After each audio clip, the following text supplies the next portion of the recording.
All right, so welcome back to another comic review, and today we're going to be talking about um, Black Lightning, the Standard, because the Standard is the Standard. I had to make that Steelers joke.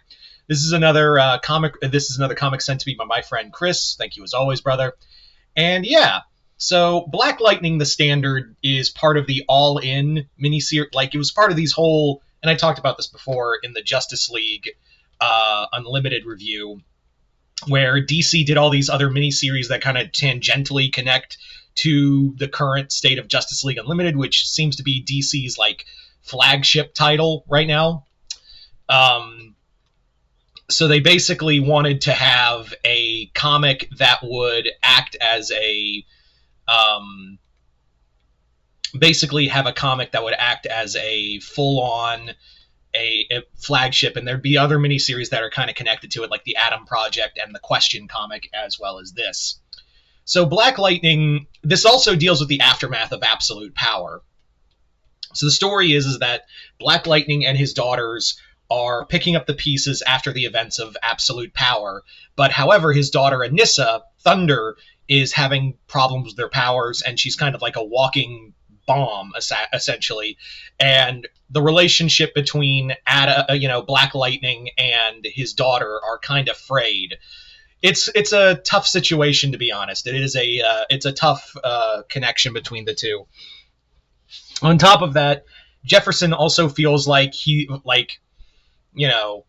has failed as a father to Anissa, and his family's kind of like trying to put the pieces back together. There's also the whole thing of a councilman from Metropolis still preaching that Amanda Waller was right, and kind of putting out a lot of like anti-metahuman sentiment. The comic is just kind of there. That's I really dig Black Lightning as a character, but there's really nothing here. Like the comic really has like all these different plot lines of like Black Lightning trying to be a father, the whole thing with Anissa, and then there's this whole thing with the anti-metahuman sentiment that really just it all feels like nothing. And we have the Forces of Nature here, an old villain group that's kind of brought back together. But there's really nothing that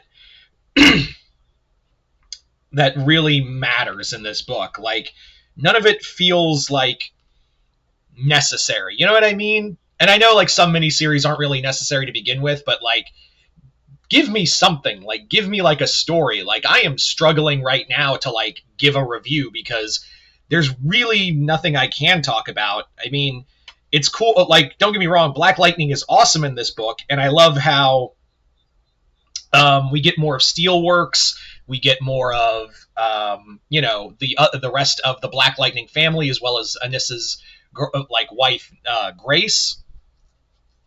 It's all cool, but there's really nothing. Like this is kind of a nothing burger comic. I mean, it does kind of bring up the whole like. There's still a lot of anti-metahuman sentiment.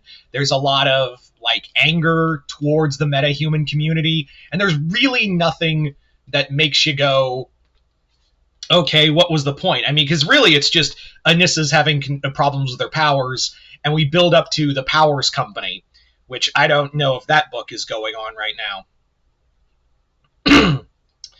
There's really, yeah, it's the art, like, it's a decent book, and if you are a Black Lightning fan, like a major Black Lightning fan, I think you'll be impressed. But for the most part, this comic really doesn't do anything. God, I am struggling so hard to think of something to say, but we do get more of the Justice League like Watchtower stuff. I didn't realize it, but they brought Sanctuary back and made it like a wing in the Watchtower, which I think is pretty cool. There's also kind of like a bizarre moment where Jefferson is like after Anissa gets almost blows up again. The Justice League warp her back to the tower, and Jefferson's like, my daughter's never going to trust me again, and it's your guys' fault. And he tries to pick a fight with Superman, and it goes about as well as you think. And it's just such a bizarre moment for Jefferson because he's such a cool head. So I don't know, yeah. Yeah, none of it feels like it goes anywhere. And the Resolute, like, this book is a 5-issue miniseries, could have been solved in like a 3-issue miniseries. Yeah, and I don't like. Kind of sucks because I was really excited to read this book, but as I was going along, I was just like, okay, come on, story, where's the story? Anyway, so yeah, this is going to be one of the shorter reviews I've done in a while, but mostly because I got nothing. I really got nothing for this book. I mean, like I said, if you like Black Lightning as a character, this is a book for you. But as it stands for me, yeah, this is kind of. I'm going to recommend a skip for this one. I do want to check out like the others, like Atom Project and The Question All Along the Watchtower. Those look cool, and I was excited for this, but yeah. Anyway, so Chris, if you're watching this, thank you as always, brother. And if you've read Black Lightning, the standard, let me know in the comments below what you guys thought of it. Other than that, I'm Mr. Multiverse. I'll see you next time in the Multiverse.